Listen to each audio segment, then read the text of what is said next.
Break ಆದಮೇಲೆ ಗೆಳತಿ ಕಾರ್ಯಕ್ರಮಕ್ಕೆ ಮತ್ತೆ ಸ್ವಾಗತ. ಗರ್ಭಿಣಿ ಸ್ತ್ರೀಯರು ಮತ್ತು ಟೆನ್ಷನ್ಗೆ ಸಂಬಂಧಪಟ್ಟ ಹಾಗೆ ನಾವು ಮಾತನಾಡ್ತಾ ಇದ್ವಿ. ಇನ್ನು ಮಗುವಿನ ವಿಚಾರಕ್ಕೆ ಬಂದರೆ ಮಗುಗೆ ಯಾವ ಥರ ಅಪಾಯಗಳಾಗ್ಬೋದು ತಾಯಿ ಅತಿ ಹೆಚ್ಚು ಸ್ಟ್ರೆಸ್ಗೆ ಒಳಗಾದರೆ? ಹೌದು, ಪ್ರೆಗ್ನೆನ್ಸಿನಲ್ಲಿ ಸ್ಟ್ರೆಸ್ ಆಗಿರೋದ್ರಿಂದ ಹೇಳ್ದ ಹಾಗೆ BP ಜಾಸ್ತಿ ಆಗಿರೋದ್ರಿಂದ ಅದನ್ನು ಮಗುಗೆ ಇಂಪ್ಯಾಕ್ಟ್ ಮಾಡಿ ಲೋ ಬರ್ತ್ ವೇಟ್ ಹೇಳಿದಂಗೆ 2.5 kgs ಇಂದ ಕಮ್ಮಿ ಹುಟ್ಬೋದು. So low birth weight babies ತುಂಬ ಮ್ಯಾನೇಜ್ ಮಾಡೋದು ತುಂಬ ಕಷ್ಟ. ಮಕ್ಕಳು ತುಂಬ ಸಣ್ಣ ಇರ್ತಾರೆ. ಪ್ರೀ ಟರ್ಮ್ ಬೇಬೀಸ್ ಅಂದರೆ 37 ವೀಕ್ಸ್ ಕಮ್ಮಿ ಡೆಲಿವರಿ ಆದರೆ ಆ ಮಗುನು ಮ್ಯಾನೇಜ್ ಮಾಡೋದು ತುಂಬ ಕಷ್ಟ ಆಗುತ್ತೆ. ಮಗುನ NICUನಲ್ಲಿ ಇಡಬೇಕಾಗ್ಬೋದು. ಸೊ ಈ ಥರ ಎಲ್ಲ ಪ್ರಾಬ್ಲಮ್ಸ್ ಆಗುತ್ತೆ. There is a study which has shown ಮಗುದು ಬ್ರೈನ್ ಡೆವಲಪ್ಮೆಂಟಲ್ಲಿ ಸ್ವಲ್ಪ ತೊಂದರೆ ಆಗುತ್ತೆ.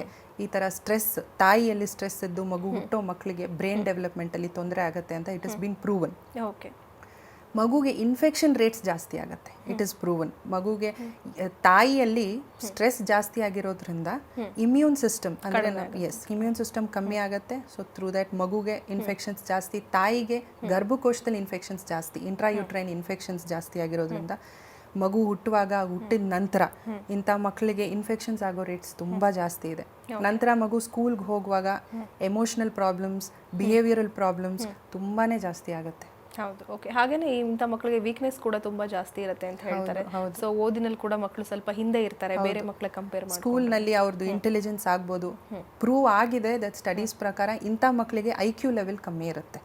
ಸ್ಕೂಲ್ನಲ್ಲಿ ಅವ್ರದ್ದು ಅಟೆನ್ಷನ್ ಕಮ್ಮಿ ಆಗ್ಬೋದು, ಸ್ಕೂಲ್ನಲ್ಲಿ ಬಿಹೇವಿಯರ್ ಕಮ್ಮಿ ಆಗ್ಬೋದು. ಸೊ ಈ ಥರ ಪ್ರಾಬ್ಲಮ್ಸ್ ಆಗುತ್ತೆ. ಓಕೆ. ಬಟ್ ಇವಾಗ ಸ್ಟ್ರೆಸ್ನ ಕಡಿಮೆ ಮಾಡ್ಕೊಳ್ಳೋದು ಹೇಗೆ ಅನ್ನೋದು ಒಂದು ಪ್ರಶ್ನೆ. ನಾವಾಗಲೇ ಯೋಗ ಮೆಡಿಟೇಷನ್ ಬಗ್ಗೆ ಮಾತನಾಡಿದ್ವಿ. ಬಟ್ ಆದರೂ ಕೂಡ ಜನರಲಿ ಡೆಲಿವರಿ ಸಂದರ್ಭದಲ್ಲಿ ಎಲ್ಲ ಮಹಿಳೆಯರಿಗೂ ಸ್ಟ್ರೆಸ್ ಅನ್ನುವಂಥದ್ದು ಆಗೇ ಆಗುತ್ತೆ. ಹೌದು. ಈ ನಡುವೆ ಅಂತ ಸ್ಟ್ರೆಸ್ ಸ್ವಲ್ಪ ಕಮ್ಮಿ ಆಗಿದೆ. ಯಾಕಂದರೆ ತುಂಬ ಜನ ಬರೋಕ್ಕೆ ಮುಂಚೆನೇ ತುಂಬ ಗೂಗಲ್ಲು ಎಲ್ಲ ಓದಿರ್ತಾರೆ. People are being so educated ನಾವು. ನಂತರ ಈಗ ತುಂಬ ಹಾಸ್ಪಿಟಲ್ಸ್ನಲ್ಲಿ ಈಗ ಡೆಲಿವರಿ ರೂಮಲ್ಲಿ ಅವರ ಗಂಡನ್ನು ಬಿಡುವಂಥ ಒಂದು ಪದ್ಧತಿ ಮಾಡ್ಕೊಂಡಿದ್ದೀವಿ. ಸೊ ದಟ್ ಸಡನ್ನಾಗಿ ಅವ್ರಿಗೊಂದು ಲೇಬರ್ ರೂಮ್ ನೋಡಿ ಭಯ ಆಗಿ ಸ್ಟ್ರೆಸ್ ಜಾಸ್ತಿ ಆಗ್ಬೋದು. ಸೊ ಅಂಥದ್ದು ಯಾರು ಗೊತ್ತಿರಲ್ಲ, ಡಾಕ್ಟರು ಎಲ್ಲ ನ್ಯೂ ಫೇಸಸ್ ಅಂತ. ಸೊ ಇವಾಗ ಯೂಶಲಿ ಆನ್ ರಿಕ್ವೆಸ್ಟ್ ನಾವು ಹಸ್ಬೆಂಡ್ಸ್ನ ಜೊತೆಗೆ ಬಿಡ್ತೀವಿ. ಸೊ ಅದು 50% ಆಫ್ ದ ಸ್ಟ್ರೆಸ್ ಕಮ್ಮಿ ಆಗುತ್ತೆ.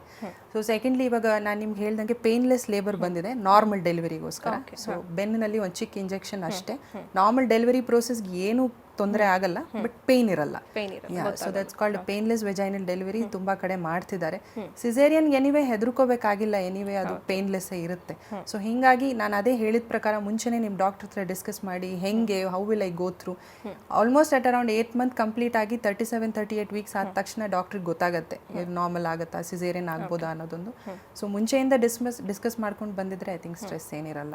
ಓಕೆ. ಹಾಗೇನೆ ಈಗ ಮನೆ ವಾತಾವರಣ ಕೂಡ ತುಂಬಾ ಮುಖ್ಯ ಆಗುತ್ತೆ ಗರ್ಭಿಣಿ ಸ್ತ್ರೀಯರಿರುವಂಥ ಮನೆಯಲ್ಲಿ. ಸೊ ಮನೇಲಿ ಇರೋರಾಗಿರ್ಬೋದು, ಸೊ ಅವರ ಗಂಡ ಆಗಿರ್ಬೋದು ಅಥವಾ ತಾಯಿ ಯಾರೇ ಇದ್ರು ಕೂಡ ಅವ್ರು ಯಾವ ಥರ ಟ್ರೀಟ್ ಮಾಡಬೇಕು ಅವ್ರನ್ನ ಅಂತ ಹೇಳ್ತೀರಾ? ಅಂದರೆ ಸ್ಟ್ರೆಸ್ ಫ್ರೀ ಮಾಡೋದಕ್ಕೋಸ್ಕರ. ಹೌದು, ಆದಷ್ಟು ಅವ್ರಿಗೆ ರೆಸ್ಟ್ ಕೊಡೋದು ನೋಡಿ.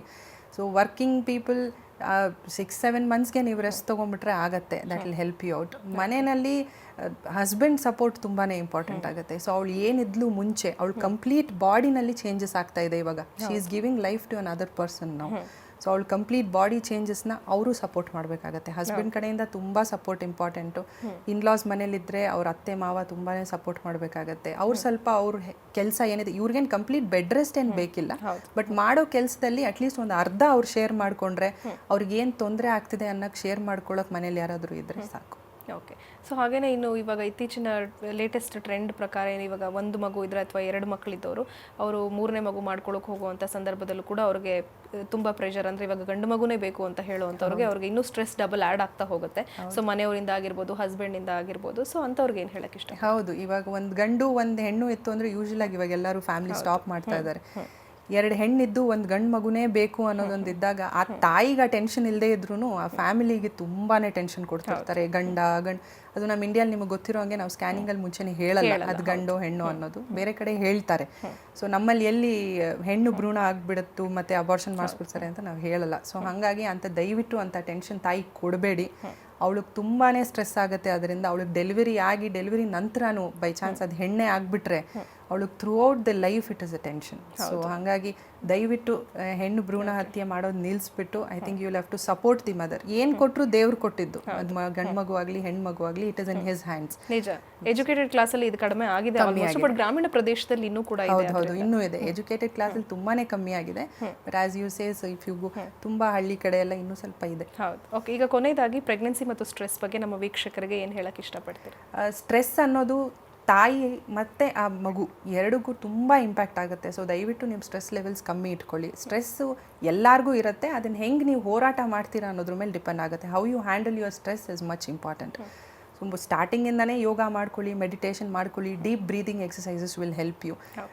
ಹೊರಗಡೆ ಇವಾಗ ವರ್ಕ್ ಮಾಡ್ತಿರೋದು, ಕಂಟಿನ್ಯೂಸ್ ವರ್ಕ್ ಮಾಡ್ತಾ ಇರೋದು ಅನ್ನೋರು 10 ಮಿನಿಟ್ಸ್ ನಿಮ್ಮ ಲಂಚ್ ಟೈಮ್ ಹೊರಗಡೆ ಹೋಗಿ ಒಂದು ವಾಕ್ ಮಾಡಿ ಸ್ವಲ್ಪ ಫ್ರೆಶ್ ಏರ್ ತೊಗೊಂಡು ಬಂದರು, even that will give you a lot of help.